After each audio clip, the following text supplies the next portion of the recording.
नमस्कार विद्यार्थी मित्रांनो, स्वागत आहे तुमचं आपल्या साई हब या यूट्यूब चॅनलमध्ये। तुम्ही जर या चॅनलवरती नवीन असाल तर चॅनलला सबस्क्राइब करा आणि हा व्हिडिओ आवडल्यास या व्हिडिओला लाईक करा। आज आपण पाहणार आहोत मायक्रोस्पोरोजेनेसिस।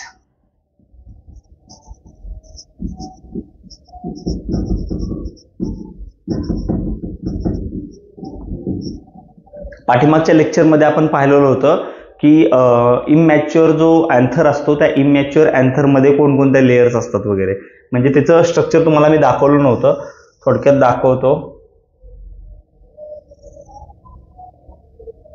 त्याचं स्ट्रक्चर मी तुम्हाला दाखवलं नव्हतं।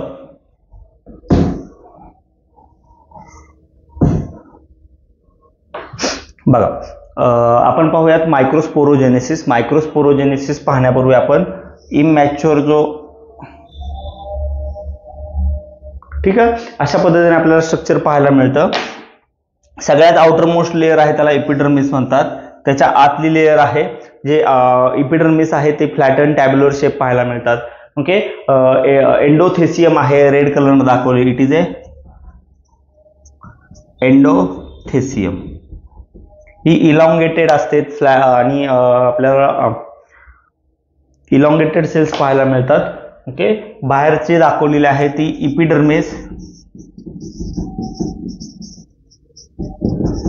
एंडोथेसियम। एंडोथेसियमच्या आत असतात 1 to 2 लेयर, त्याला म्हणतो आपण middle layer. Okay, middle layer नंतर ज्यावेळेस हा अँथर मॅच्युअर होतो, पोलन ग्रेन्स तयार होतात, मिडल लेयर सुद्धा डिझॉल्व्ह होऊन जाते। ओके, आपण डिजनरेट होऊन जाते असं म्हणू शकतो। ओके, त्याच्या आत आपल्याला पाहायला मिळतात sporogenous tissue. These are the sporogenous tissue. आणि स्पोरोजिनस टिश्यूच्या अगोदर आपल्याला काय पाहायला मिळतात? मोठ्या मोठ्या सेल्स पाहायला मिळतात ज्या की नरिशमेंट प्रोव्हाइड करत असतात, याला म्हणतो आपण टॅपेटम। ओके, त्याच्यामध्ये न्यूट्रिशन असतं। आता या स्पोरोजिनस टिश्यू आहे, ओके, याचं नाव आहे स्पोरोजिनस टिश्यू। ओके,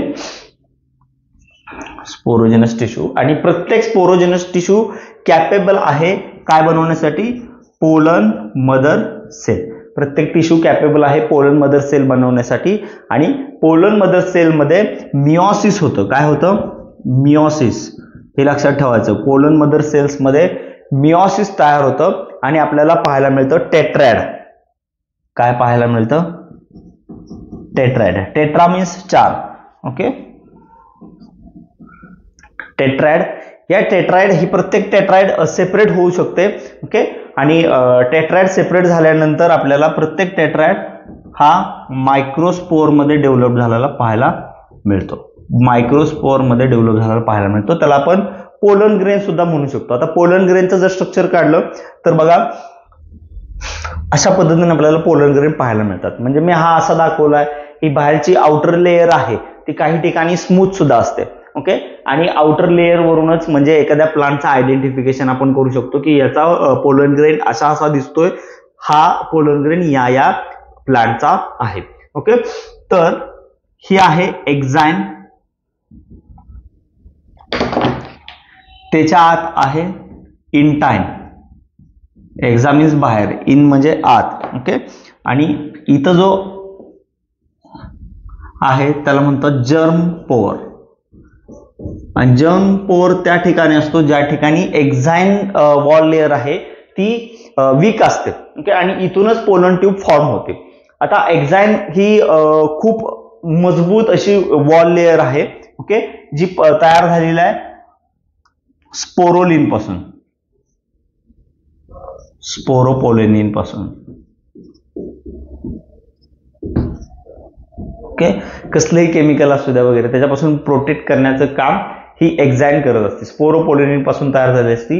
आणि इंटाइन जी आहे ही सेल्युलोज आणि पेक्टिन पासून तयार झालेली असते।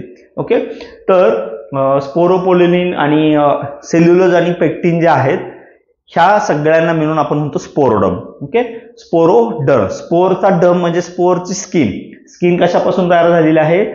सेल्युलोज, पेक्टिन पासून इंटाइन तयार झालेला आहे आणि स्पोरोपोलिनिन पासून एक्झाइन तयार झालेला आहे. आता याच्यामध्ये आपल्याला 2 सेल पाहायला मिळतात. आतल्या बाजूला वरची जी लार्ज आहे त्याला म्हणतो आपण व्हेजिटेटिव्ह सेल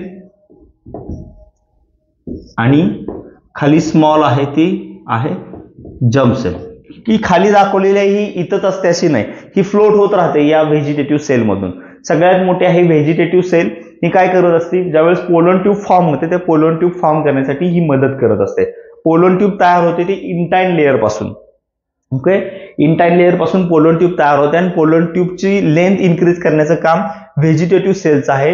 ही जर्म सेल्स आहेत, नंतर डिवाइड सुद्धा होते आणि या जर्म सेल्स पासून आपल्याला 2 मेल न्यूक्लिआय पाहायला मिळतात. ओके, ज्याचं फ्युजन आपल्याला नंतर पाहायला मिळतं. अशा पद्धतीनं मायक्रोस्पोरोजेनेसिस आहे. ओके, हे स्ट्रक्चर लक्षात ठेवा.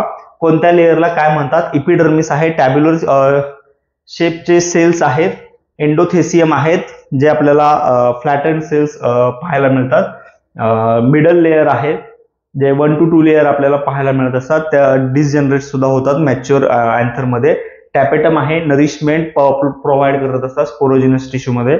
आणि each sporogenous tissue is develop into pollen mother cells और microspore mother cells. Then meiosis is occurred in pollen mother cells and tetrad is formed, and each tetrad are separate and form microspore, or we can say that pollen grains. Okay, microsporogenesis तुम्हाला जर लक्षात आला असेल, तुम्हाला जर हा video आवडला असेल तर या चॅनलला लाईक करा, शेअर करा आणि सबस्क्राईब करायला विसरू नका. थँक्यू.